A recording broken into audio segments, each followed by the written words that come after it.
اسی لیے نبی علیہ السلام نے تاکید کی، من بنا للہ مسجدن بنا اللہ لہ بیتن جنہ۔ اللہ اکبر۔ ایک ہمارے عالم گزرے ہیں، مولانا تو جانتے ہیں، ہمارے امیر محترم، آپ لوگ جانتے ہوں گے، مولانا عبدالجلیل سامرودی رحمت اللہ علیہ، مولانا عبدالجلیل سامرودی رحمت اللہ علیہ۔ اللہ اکبر۔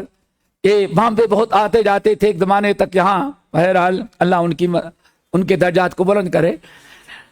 وہ مدرسہ چلاتے تھے، مکان جھوپڑے کا تھا اور کچی پرانی مسجد تھی، اور طلبہ پوری دنیا کے وہاں حدیث پڑھنے کے لیے آتے تھے۔ ایک مرتبہ کوئی افریقہ، کوئی انسان وہی گجراتی کا تھا، ان کے علاقے کا، وہ افریقہ میں رہتا تھا، وہ اس نے مولانا کا بڑا نام سنا، بڑی شہرت سنی، تو اس نے سوچا اب کی جائیں گے تو مولانا سے ملاقات کریں گے۔ آیا مولانا سے ملاقات کیا، مدرسہ دیکھا، طلبہ پڑھ رہے تھے، مولانا بھی سیدھے سادے بیٹھے ہوئے، لیکن مولانا کا آؤ چائے پیے گھر میں، تو جھوپڑا تھا مولانا کا، جھوپڑا تھا۔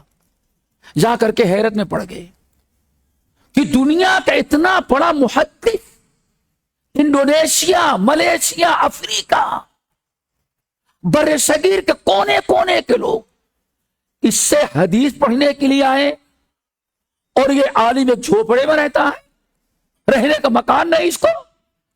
اس کے دل میں آیا کہ ہم اس مولانا کا مکان بنائیں گے۔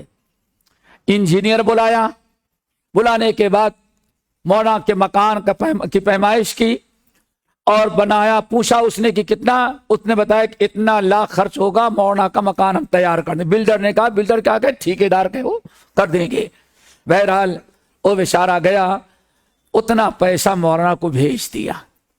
بلڈر نے جتنا کہا تو اللہ اتنی رقم ایک مشت اللہ اس کو بھیج دیا۔ کس لیے سے بھیجا؟ کہ مولانا ایک اچھے مکان میں مرنے کے پہلے زندگی گزار لیں۔ اتنا بڑا محدث، اور مٹی پر سوتا ہے وہ، گھر میں چارپائی نہیں۔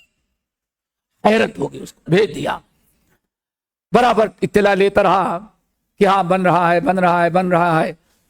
جب سال 2 سال کے بعد شیخ آیا، گیا دیکھے تو مولانا کو وہی جھوپڑا ہے، اور مولانا اسی جھوپڑے میں، پاؤں تلے زمین نکل گئی کہ شاید بلڈر نے ہم کو دھوکہ دیا، پیسہ ہم نے اس کو دیا اور اس نے نہیں ان کا مکان بنایا۔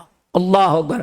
بلڈر پریشان ہو کر کے بلڈر کے پاس گئے، بلڈر کو بلایا، آیا تو پتہ ہے چلا مولانا سے پوچھا گیا، مولانا پیسہ کیا ہوا؟ کہا میں نے پیسہ لگا دیا۔ کہاں کیا؟ گھر تو ویسے آپ کا جھوپڑا ہے۔ کہا بیٹے تم نے اتنی رقم دی تھی، ہم کو تو مرنے کے بعد بھی مٹی ہی میں سونا ہے، اس جھوپڑے میں سو لیں گے تو کیا ہے؟ ہم نے سوچا تم نے دیا ہے تو میں نے اللہ کا گھر پکی مسجد بنا دی ہے۔ اللہ اکبر۔ اس واقعے کو جب میں نے پڑھا تو میں نے کہا خالص قوم میں اب تک نظر آتے ہیں، وہ کشت کرتے ہیں اس کے سحرگاہی تھے جو ظالم ودو۔ اللہ اکبر۔ خیبر کے موقع پر صحیح بخاری کی روایت، جب اللہ کے نبی علیہ الصلوۃ والسلام نے مال غنیمت تقسیم کیا، امیر المومنین عمر بن الخطاب رضی اللہ تعالیٰ کو جو حصہ ملا، اس حصے کو پا جانے کے بعد سوچتے ہیں اس کو کیا کریں، کیا کریں؟ مکان بنائیں گے، چھوڑنے کے بعد قبر میں جانا ہے، جائیداد خریدیں گے، بہرحال بچوں کو کام تو بن جائے گا، لیکن قبر میں ہمیں کچھ نہیں ملے گا۔ اللہ اکبر۔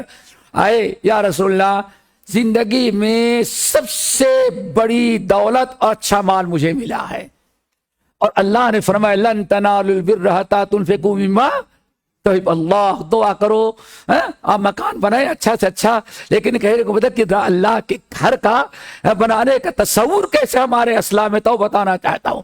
حضرت عمر بن الخطاب رضی اللہ تعالیٰ کا، یا رسول اللہ ایسے ملا ہے تو ہم چاہتے ہیں کچھ کام کر جائیں۔ آج میں کیا کرنا چاہتے ہو؟ سب وقف کر جائیں؟